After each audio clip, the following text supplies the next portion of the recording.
শিশুর পরিপূর্ণ মানসিক বিকাশে স্কুলিং এর ভূমিকা তো আসলে অনেক বেশি গুরুত্বপূর্ণ। সেক্ষেত্রে প্রি স্কুল এবং প্রাথমিক বিদ্যালয় তাদের মানসিক স্বাস্থ্য বিকাশের ক্ষেত্রে কিভাবে কাজ করে এবং তাদের আরো কিভাবে আরো কাজ করা উচিত, নতুন কি ইমপ্লিমেন্ট করা উচিত বলে আপনি মনে করেন?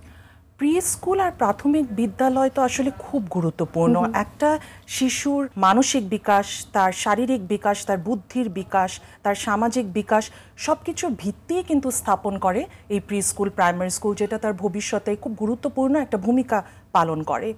সো প্রি স্কুল বলতে কিন্তু আমরা বুঝি 2 to 5 ইয়ার্স, 2 থেকে 5 বছরের বাচ্চারা। এই সময় কিন্তু শুধু তাদের বুদ্ধির বিকাশ হচ্ছে না, তাদের ল্যাঙ্গুয়েজ, তারপর তাদের সোশ্যাল ইন্টারাকশন, সামাজিক বিকাশগুলোও কিন্তু হচ্ছে। এই সময় একটা বাচ্চা কিন্তু তার নিজেকে আইডেন্টিফাই করা শিখে। সে বুঝতে পারে যে আমি একজন ছেলে, আমি একজন মেয়ে।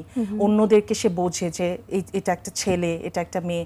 তখন তারা মানুষের সাথে মেশা শিখে। সো এই সময় তাদেরকে আচার আচরণগুলো শেখানো, অন্যদের সাথে বন্ধুত্ব তৈরি করা, একটা দলের ভিতরে কাজ করা, এই জিনিসগুলো শেখানো আসলে খুব গুরুত্বপূর্ণ। এছাড়া নৈতিকতা, যে কাজটা ঠিক, এই কাজটা ঠিক না, এই জিনিসগুলোতে আমরা দেখা যায় যে গুরুত্ব দিই না। বাচ্চা মানুষ আচ্ছা বলছে, কি হয়েছে, করছে, এই জিনিসগুলা না। অন্যদের আবেগগুলা বোঝানো, যে ওই বাচ্চাটা তোমার কথায় কষ্ট পেয়েছে, এই জিনিসগুলা যদি বোঝায়, এই সামাজিক জায়গাগুলোতে যদি গুরুত্ব দেয় প্রি স্কুলে, তাহলে দেখা যাবে যে এই বাচ্চাগুলো কিন্তু বড় হয়ে তাদের অনেক ধরনের মানসিক সমস্যা, তাদের সোশ্যাল অ্যাংজাইটি থেকে তারা বের হয়ে আসবে, যেহেতু তারা ছোট থেকে বন্ধুত্ব করা শিখছে এবং টিম ওয়ার্কে কাজ করা শিখছে। অফকোর্স। এবং এছাড়া দেখা যাবে যে তারা অনেক ধরনের তাদের বিহেভিয়ারাল আচার আচরণের সমস্যা হয়, এগুলোও কিন্তু হবে না। যেমন অবাধ্যকতা, কোনো নিয়ম কানুন, তারপর যে রুলস রেগুলেশনস যে ফলো করতে চায় না বাচ্চারা, মানে অর্থাৎ ডিফাইন্ড বিহেভিয়ার, এগুলো কিন্তু তখন তারা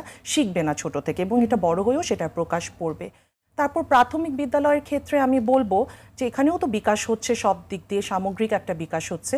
তবে বড় হতে হতে যে 10 থেকে 14 বছরের যে বয়সটা, পিউবার্টাল চেঞ্জ যখন আসে, এটা কিন্তু খুব সেন্সিটিভ একটা সময়।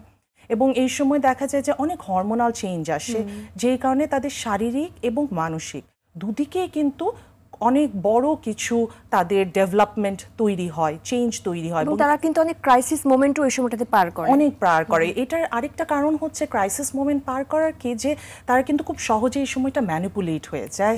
খুব সহজে তাদেরকে আপনি সবকিছুতে এনকারেজ করতে পারবেন, সেটা খারাপ দিক হোক, ভালো দিক হোক। তারা নতুন জিনিস শেখার একটা ইচ্ছা থাকে, সবকিছুতে একটা এক্সাইটমেন্ট, উদ্দীপনা ওরা খুঁজে, কিউরিওসিটি কাজ করে, খুব কিউরিয়াস থাকে, খুব এক্সাইটমেন্ট কাজ করে।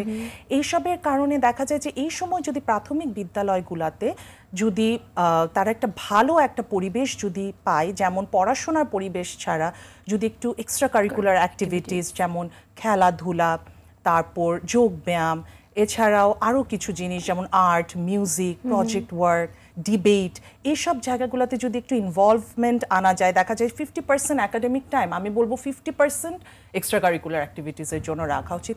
তাহলে কিন্তু একটা সামগ্রিক বিকাশ হয় একটা বাচ্চার।